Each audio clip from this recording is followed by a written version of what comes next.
সুপ্রিয় দর্শক, আসসালামু আলাইকুম। পিএসএল থেকে কত আয় করবেন লিটন, রিশাদ ও Rana? Pakistan super league PSL দশম আসরের প্লেয়ার ড্রাফট গতকাল সোমবার অনুষ্ঠিত হয়েছে। সেখানে দল পেয়েছেন বাংলাদেশের 3 ক্রিকেটার লিটন দাস, রিশাদ হোসেন ও নাহিদ রানা। পিএসএল এর এবারের আসরে করাচি কিংসের হয়ে খেলবেন লিটন দাস। লাহোর কালান্দার্সে জায়গা পেয়েছেন রিশাদ হোসেন এবং পেশোয়ার জালমিতে খেলবেন তরুণ পেসার নাহিদ রানা।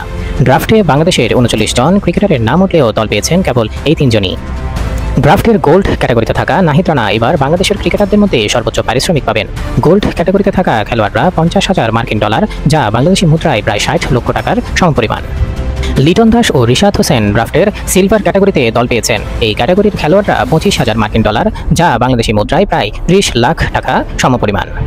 ড্রাফটে বাংলাদেশের 2 তারকা সাকিব আল হাসান ও মুস্তাফিজুর রহমান ছিলেন প্লাটিনাম ক্যাটাগরিতে, কিন্তু তাদের প্রতি কোনো ফ্র্যাঞ্চাইজি আগ্রহ দেখায়নি। প্লাটিনাম ক্যাটাগরির খেলোয়াড়রা $1,30,000 থেকে $1.5 লক্ষ আয় করেন, যা বাংলাদেশি মুদ্রায় $1.25 কোটি টাকার সমান।